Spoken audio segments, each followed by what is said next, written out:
Hoy, Le, may tatanungin nga ako sa'yo. Oh, ano po yun, Nay? Bakit nabalitaan ko saan ka nagpupunta? Iniiwan mo daw yung mga batang walang kasama. Eh, alam mo naman na nagtratrabaho yung asawa mo. Ikaw, pinapabayaan mo yata yung mga apo ko.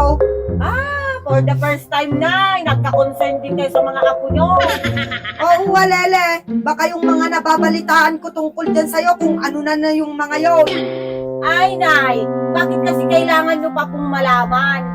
Eh, wala naman po akong ginagawang hindi maganda. Posible, Lele? Bakit? Aalis ka ba ng ganun-ganun lang gabi-gabi? Kaya sabihin mo sa akin, Lele, baka may ginagawa kang milagro. Bakit ganyan po kayong mag-isip, Nay? Ang dumi-dumi ng isip nyo. Kayo, Nay, hindi po ako ganon. Baka kayo. Bastos ka, Lele. Saka, baka pwede, Nay, na wag mong bantayan ang buhay ko kasi wala akong ipapasahod sa'yo.